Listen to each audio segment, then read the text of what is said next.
Hello everybody, my name is Marloe and welcome back once again to the single player world. I hope you guys are doing good today. I am feeling very good myself. Right now I am at home where I usually am recording, but by the time this video releases I will be in Norway on a short trip for about a week or so. So if you guys want to see some pictures, I'm sure I'll put some on Twitter at some point in time.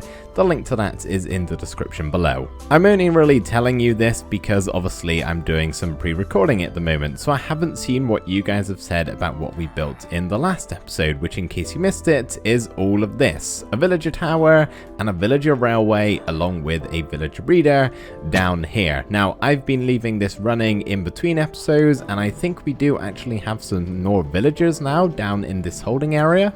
Let's just wait for the minecart to go past and we can have a check real quick. So yes, as you can see, there's quite a few. I'm not sure how many exactly, but it's definitely more than a couple, which is great because we're actually going to need one or two of them today. So the main thing that we're going to be doing today is building a watermill that will eventually be powered by a waterfall. Now there used to be a waterfall here until I got rid of it because it was really messy and I needed to neaten things up. But as you can see up here, if we just fly under the bridge, do a loop around, we have a block of cobblestone, and this is holding back a ton of water that just cascades down the mountain in a really messy way, as you can see.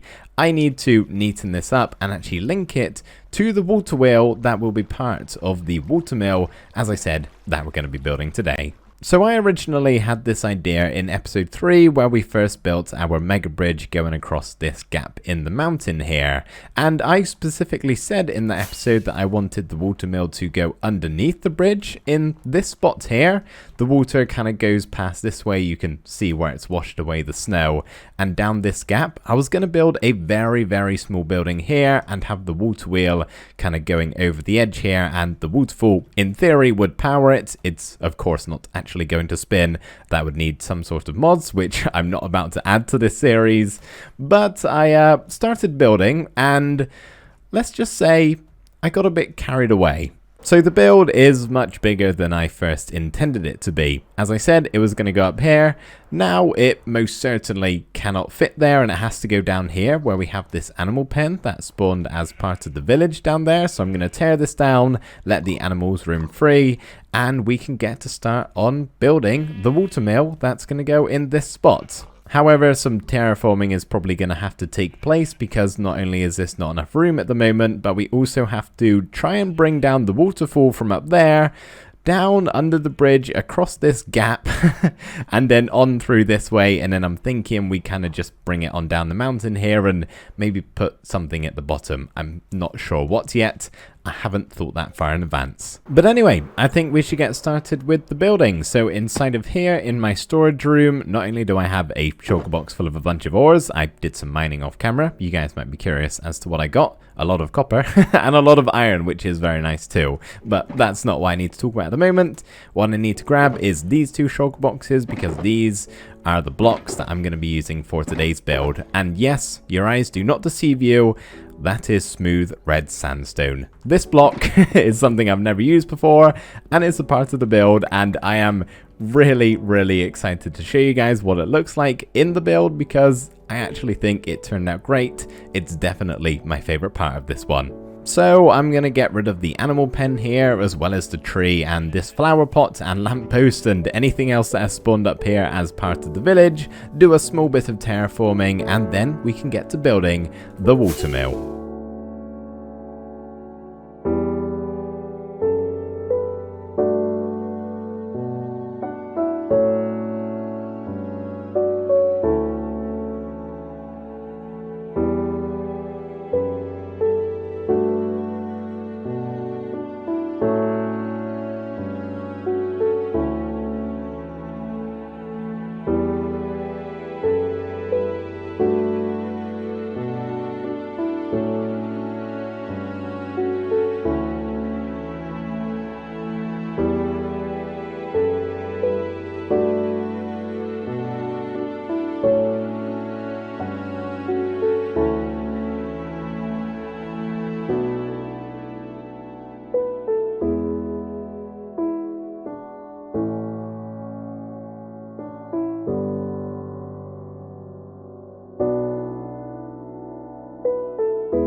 I want to show you guys this build that we've just done, but I don't really have a place to stand, so I think I might have to just keep flying away and coasting back on in. Maybe, we'll probably land at some point, but yeah, this is the mill. How do you guys like it? I'm actually really happy with how this build turned out. I love several different parts about it. We got tuff on the roof of the tower here, which is really actually quite nice for a roofing block next to the spruce here. We of course have our very orange and cobbled together roof here using the orange terracotta, red sand and red sandstone. Really like this, as I said, especially next to the already orangey reddish kind of jungle that we have. It's a funky roof, definitely not to everyone's liking, but I actually think it looks really kind of cool. As for the house itself, it probably doesn't need that much explaining, but I will just do a quick loop around because you couldn't really see it all that well in the time lapse. So you got a good glimpse of the front. The side looks like this. We got the deep slate base, of course, and then some other more colorful blocks on the top half using some calcite back here next to the brick. A very nice combo. Then round the back of the house, similar to what we have at the front actually, we're using bee nests, or beehives actually I think they're called. I now have basically unlimited honeycomb, and I don't know what to do with it all honestly, so I'm going to start using these all the time. It's just kind of like an oak plank variant, right? Something with a bit more texture and uniqueness. I really like them for building. And over here we have the tower, which probably doesn't need that much explaining. It's fairly basic in its design, but I do just want to show it off from this angle because you really could not see it well in the time lapse, like I said. So yeah, there's the tower part of the house. It's always nice to just stick a tower into a house. Breaks it up a little bit, I think. As for the final side, it's virtually impossible to see because, well, there's a big old wheel kind of blocking it. So what we've done here is actually add some sort of scaffolding holding it in place. Not actual scaffolding block, but nice looking man-made scaffolding, not just made out of bamboo. Just kind of holding it in place because I actually designed this wheel before I did the house and it turned out pretty big, as you can see, and it just didn't really make sense just to kind of stick it on the side. Otherwise the house probably would have had to be even bigger to make it look proportioned correctly. So this is why we kind of got this going over the top, holding it in place. We of course have the pole all the way across the middle, which links up to the inside. I'll show you around there in a second. And then at the top here, I tried to do something to look as though it functions to maybe stop it. So I'm thinking you could possibly like push these down, you know, somehow. I don't know how. Got to use your imagination. And maybe it stops the wheel if you ever need to do repairs on it or something like that. But yeah, the actual design of it, really happy with how it turned out. There's a lot of intricacy to it, which I love. I think it looks great. And the idea here is that we're going to have a river flowing through here connected to the waterfall, which we're going to start work on soon. And it would spin by, I think these trapdoors is how it would kind of pick up the water. So I've tried to place them in a certain way so that it sort of makes sense if this thing could actually turn. But at the end of the day, it doesn't actually turn, so it doesn't really matter if it doesn't exactly make sense. So you guys have seen the exterior of the house, but I have actually done the interior too, so let's head on inside of here and have a look at that as well. So what we've got going on here is, well, a mill. That's what I'm trying to create here. So little secret, this is meant to connect to the wheel, but the wheel outside that is, it does not at all. I think I would have had to place it like up here or something, maybe. Around there anyway, but it just didn't really work for the space I had inside of here. So again, kind of being a little bit tricky with that one, but it's okay. It doesn't actually spin, as I've mentioned, so it doesn't need to properly connect. But yeah, this is kind of mixing up all of the wheat, I guess. I don't know how to make bread exactly. I've never researched properly into it, but you got things that turn inside of mills, right? So that's what we got going on down here. Some instruments maybe for making the bread, and then you can bake it in the smokers, store it inside all of the storage over here. And on this bottom level of the tower, before we head upstairs, we're actually going to have to come back to this later on because this is going to be an important part. But as I said, that's for later in the video. On the second level here, we just have a nice little holding room with nothing but a scaffolding and flower pot. And up here in the larger room is where the bedroom is. That's all we've really got going on here. I didn't think we needed anything else related to the mill exactly. So yeah, just kind of pieced together a nice cozy bedroom for the mill worker to possibly live inside of. There's nothing too important at the top of the tower, so I just turn it into a storage loft of sorts, placing down my note block texture, some chests and barrels. So that is the mill all done. It's finished, with the exception of the waterfall that's going to be flowing through the wheel and powering the mill, of course. So that is going to be tricky to do. I'm going to start working on it now, but pretty much what I have to do is manipulate the terrain here so that the water at the top is able to flow down, kind of go over this ledge, then drop down to another ledge, and then continue on down to a river. And I've already kind of carved out a spot here, just because the wheel obviously is going to go into the water and be submerged, and then go out this way, if I can just get up here. And I'm thinking maybe we just send it over the cliff and maybe do something at the bottom. I'm not sure what just yet. I'm going to have a play around and see what I can do. Too many times have I been making a time lapse and I need to go off and do something, so I hit the pause record button and then forget to resume it. That's just what happened. So I do have a time lapse of this waterfall construction, but only like 5 minutes of it, and it's not very entertaining. So it's not that big a deal. It's only a waterfall. It probably wouldn't have been the most exciting thing in the world. But regardless, here is our waterfall. As you can see, looking a whole lot better than it did before. It takes some careful construction of the land to get it to flow the way you want it to. And something I've realized with doing this, I actually really like terraforming in small quantities. Only with little building projects like this. I don't want to build a whole mountain or anything, but when you can kind of just focus in on one specific area and tweak the terrain, it's actually really relaxing. I've had a great time doing this. I do have a slight problem though. Ice is beginning to form in my river here. It's freezing over, which is fine as it is at the moment. I actually kind of like the few chunks of ice that we have. I think it looks pretty cool, but I don't want any more than this, and I think that may happen.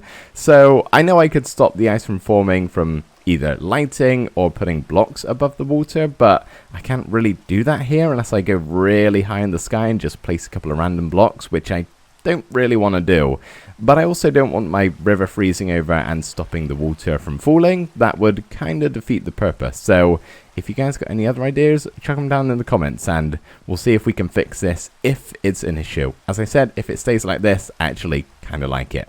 Starting from the top of the waterfall, cascading on down the mountain, going underneath the bridge, and then falling down to this section here where we have our river stretch and the water wheel, up until the edge point here is all done. But the minute we go over the edge and we come to this, which is not finished. This is not how the waterfall is going to look, of course.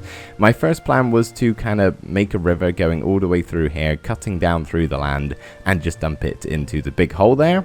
Instead, what I think I want to do is kind of make like a little pond here in this sort of cove that we naturally have formed, get rid of this crop bed, and turn it into that instead. So I think that is the next thing I'm going to do.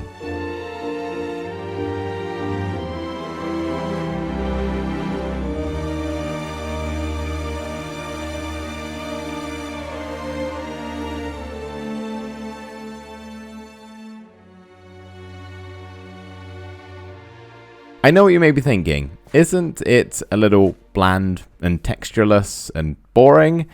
Maybe. I'm not sure. I'm trying something a bit different. So usually when I would do this sort of terraforming, I would mix in a ton of blocks, add in some stairs and slabs, and really get this to looking super detailed.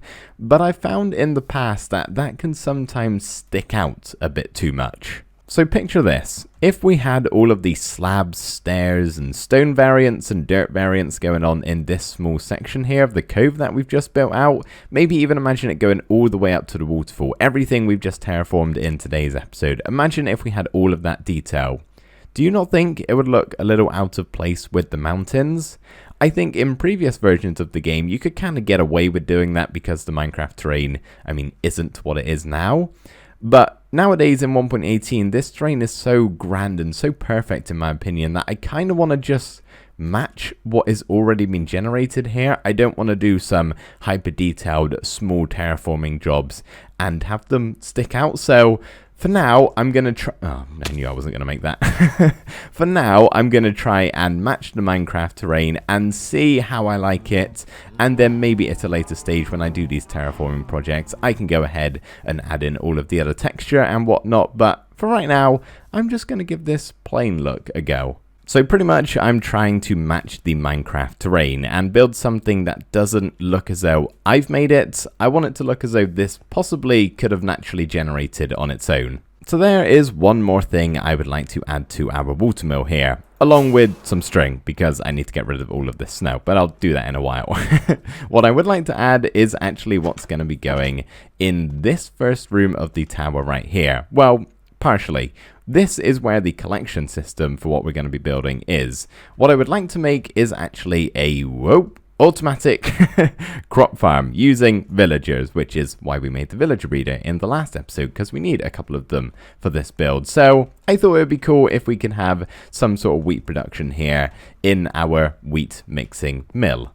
We're going to start that in just 1 second, but before we do, I need to do something about this ice. As you can see, it's frozen over at the front here, and it can go underneath, but it doesn't really look very good. And round the back here, on the back side of the water wheel, this has frozen over, and it doesn't make any sense because water can't even get through here. I know it's not running water, but in theory, it's meant to actually be flowing through this area. So I think I'm just going to go get a couple of lanterns and fence posts and maybe just put a couple of these down along this stretch. Okay, hopefully that sorts out the problem. I'm not sure how close lanterns and light sources need to be to ice to melt it, but I'm keeping my fingers crossed that that is close enough, because I can't really get much closer without just having them on the ground level here or in the water itself. So I'll check on this again in a while. Anyway, let's get started on that villager crop farm. And we are done, with the exception of the minecart that's going to go on the rail here and pick up all of the wheat, and the villager that is inside of here. Well, he isn't, but that's what we got to do. We got to move a villager inside of here, specifically a farmer. He's going to pick up this composter and realize it, and he's going to farm all of the wheat for us. And then, like I said, it's going to be picked up by the minecart, which goes into this system and gets shot up inside of my chest in the bottom of the tower. I'm pretty much all ready to go, with the exception of the seeds. I need some of these to plant and also some to give the farmer itself, otherwise the farm isn't really going to work the way it's intended to. So I got to get like 10 stacks of seeds.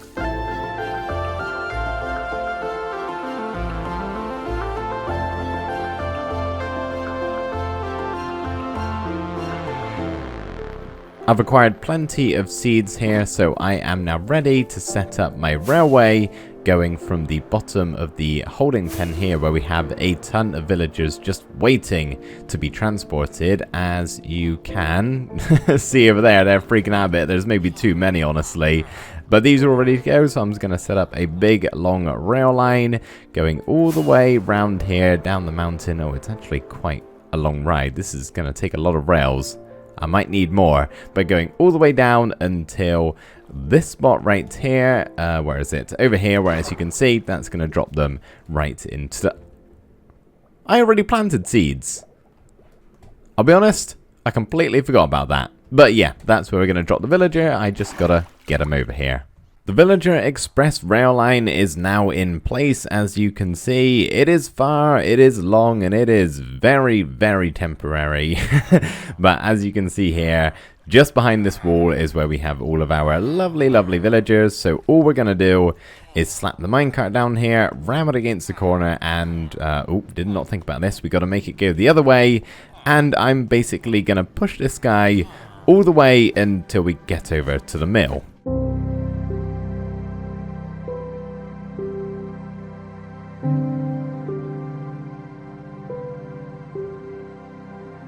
Alright, we are nearing the end. The drop is just coming up. Round the last corner you go. I'm going to race you on down because I'm honestly thinking you might just go... No. Oh, I did not think about him drowning. Whoops. Okay, get out the water. There we go. Alright, just chill. Just chill. No, where are you going? I am so unprepared for this. Where are you trying to go, sir? Oh, all this preparation, and here we are. Okay, let's just take a minute, trap him in place, and I'm going to go maybe get a boat. Yeah, I think a boat is the best thing for now. I think this is clever. We'll find out. So I'm going to break this block. That should flow him into the corner here. Yep, and then if we just give the old minecart corner push, there we go. He is in. And then if we just send him down this hole, I'll sort that out later. We'll follow him on down, just like that. Okay, got to make sure there's nothing he can harvest down here just yet, and there isn't. So then, if I get my seeds ready, which I do, there's a perfectly good composter there, villager. Why do you not want the composter? Can you pick up seeds? Oh, we can pick up seeds. Okay, that's good. Let me just give him the 8 stacks. There we go. Hopefully that was 8 stacks in total. And then hopefully at some point he'll realize there's a composter there that he can use and get to farming. We'll see. Mr. Villager, are you in here? Yes! Okay, he's a farmer. I think that's it. I think we're done. Let's just replace that with a stone brick. Hello? Yep, you look like a farmer to me. Okay, awesome. So the idea with this, by the way, I should maybe just do a quick explanation. Because he has 8 stacks of seeds in his inventory, that is at max capacity. They can't have any more than 8 items. So he's all full up on seeds, and he's still going to try and harvest all of this wheat when it's fully grown. And because he's full up on seeds, he won't be able to pick up the wheat, so the wheat will just be left on the floor. He'll keep the seeds, well, some of them, and then the minecart here will go around and pick it all up and store it inside of our chest. So yeah, that is how it works. The layout design of that farm, by the way, is from Shulkercraft. Everything else is just kind of what I've pieced together. But yeah, the actual layout of where the crops are planted is from Shulkercraft. So that's where I got basically the thumbnail of the tutorial from. Didn't really need the whole thing. It's actually a really basic farm, which is great. I love those type of farms. Anyway, as you can see, I'm just going to get all my rails back and I'll break the bridge, and then we'll probably start wrapping up for today's episode. There is one last thing I need to do, and that is to coat my roof in string because, yeah, still not a big fan of the snow. I like it sometimes, but only really when it's hand placed, and I'd rather just have the blocks I wanted. I do want to check, however, if we've got any wheat. No, but we have bone meal for some reason. I'm guessing that's something I chucked in the system once I was making the farm. Okay, well, I wasn't really expecting to just yet, but if I could just have clarification that my farm is actually farming down there before ending off the episode today, that would be great. Well, my roof has been stringified, so there is no more snow, which is great. And also, the lanterns are doing a fantastic job at melting the ice around here. And I don't think having a couple of these looks too bad. We still got a passageway through over here, and it doesn't clog up right at the end, which is very nice. I am wondering if maybe string can stop the melting or forming of ice. Let me know if you know that down in the comments below. Probably could just Google it, but I'll let you guys tell me anyway. So, before we say goodbye for today's episode, I would just really like to check and hope there is... Okay, good. Why is there more bone meal? How has more bone meal got into the system? Did I not take it out? No, I took it out. I don't know how more bone meal's getting in there. But we've got wheat, and that's the main thing. So we know the farm is working. Our area here is really starting to come together. We got some cool buildings down here. I definitely need to relocate some of my farms because they're kind of ruining the view from this point. But yeah, really happy with the progress we're making. We will do some stuff like custom trees and possibly link them with pathways maybe. I'm not exactly sure, but I'm not in a rush to get to that. I'm just enjoying the solo builds that we're doing, and I hope you guys are too. I also hope you like the mill that we built today. Let me know your feedback down in the comments below. Really happy with it myself, but I always want to know what you guys think too. Anyway, thank you so much for watching this episode. I really hope you've enjoyed, and I will see you in the next one. Bye for now.